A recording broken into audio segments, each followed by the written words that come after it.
Hello everyone and welcome to the 2021 Mazda 3 Turbo Sedan. And even though this vehicle was introduced in 2019 and I've tested out multiple variants of the Mazda 3 before, this turbo version took my fancy quite a bit. You see, with this 2.5 litre turbocharged engine, it is the same dynamic pressure turbo 4-cylinder that we've seen in almost all of Mazda's current product lineup.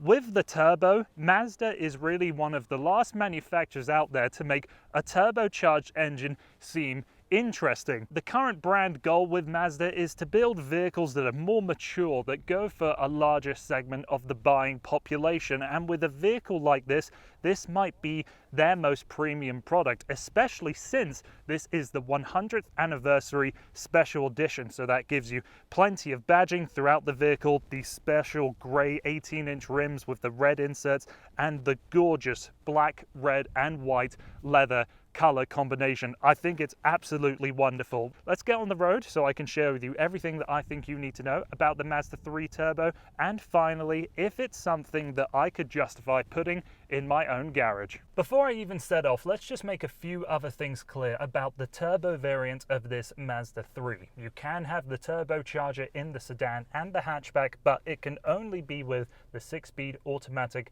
and with all-wheel drive. If you don't want either of those things, then unfortunately there's no other way for you to get the turbocharged motor. And another thing, this 100th anniversary edition is a special package that's really put on top of the signature models or the GT models, depending on which Mazda vehicle you're looking at. It's available pretty much across all of their products. And to speak a little more at length about that, yes, we've got the gorgeous white leather, black leather and red leather on the seats, but you also have some special touches like the carpet is red, the key fob has the 100th anniversary logo on it, as well as the headrests here on the seats and the badges on the exterior. To me, it makes for a very compelling, really good looking package. I think the Mazda 3 sedan is the best looking product that Mazda currently sells, and this just adds an extra little bit of special flair to it.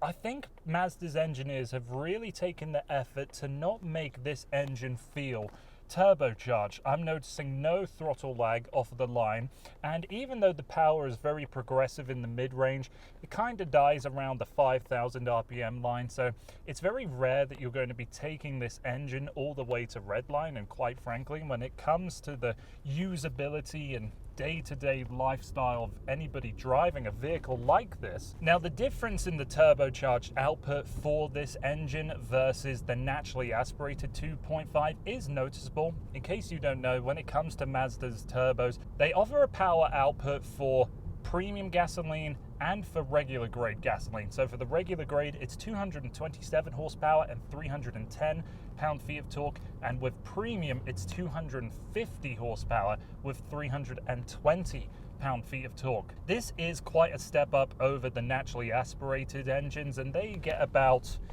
186 horsepower and the same number of torque. So when you put your throttle down, you notice that from behind the wheel. You will feel the additional power. But given that this is an all-wheel drive system, and because the throttle isn't as punchy as one might expect, the front wheels never feel like they're overburdened by the amount of power. I'm sure a little bit is being sent to the back as well to help manage that, but you never think that the entire powertrain has bitten off more than it can chew. So the step up does feel worthwhile,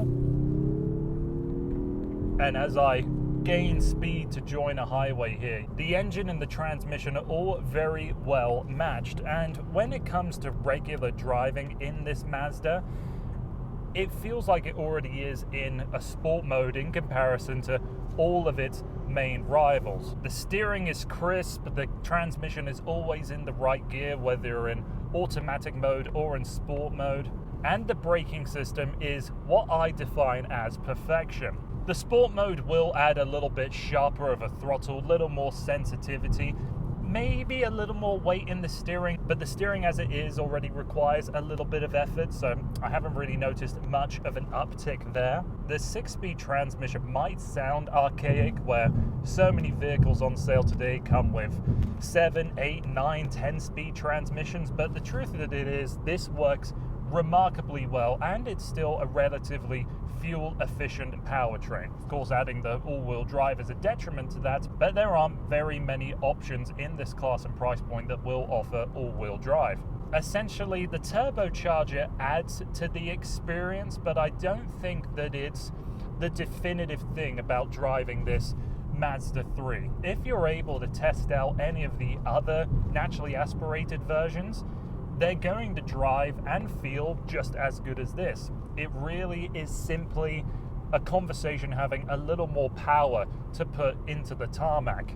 The cabin of the Mazda 3 as well, in its standard form, is gorgeous. I love that the driver has his or hers little pod, really, because we've got these air vents that aim straight at you, and where my knees are resting up against the door and up along the center tunnel are very nicely padded leatherettes. I feel almost cocooned in a way, and not in the claustrophobic sense. I mean, yes, the headroom is a little bit tight, but I think I've got enough headroom in here as it stands, and there's plenty more wiggle room up front. The second row occupants I don't think will be quite as happy. I mean, I'm 6'4", and sitting behind myself is definitely a bit of a challenge, adding into the fact that there is quite a large transmission tunnel. If you're looking for a compact sedan with a little more creature comforts for the second row space, the Mazda 3 might not be your vehicle. These seats fold down 60/40 though, and will fold flat. You only can pull them down if you go to the trunk space and pull on that lever to drop them.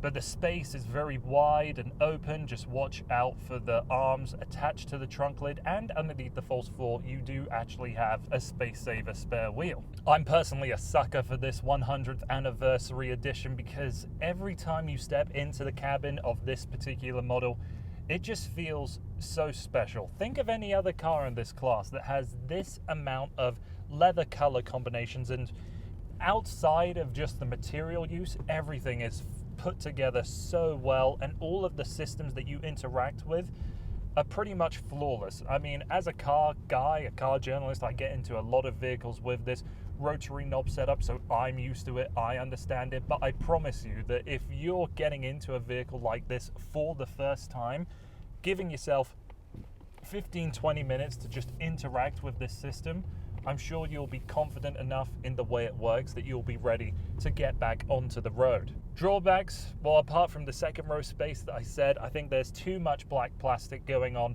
in this vehicle and with all modern cars these days. I mean, this is a fairly lightly used model. I don't think it has any more than 5,000 kilometers on the clock, and this is all scratched up. So my thoughts on this turbo is that the Mazda 3 sedan and hatchback are amongst some of the very best cars that normal people can just go out and buy today. I'm personally more attracted to the sedan version of this generation. I think they screwed up the hatchback a little bit with that terrible blind spot, and I've driven that vehicle twice, and in multiple occasions driving, I panicked, not being sure if someone was in my blind spot or not. So that's a different conversation, but the Mazda 3 in its base form or in its GT trim, the signature, whatever, is a fantastic vehicle. You don't have to have the turbo to have the best user experience. The turbocharged engine isn't the dominant factor into this driving experience.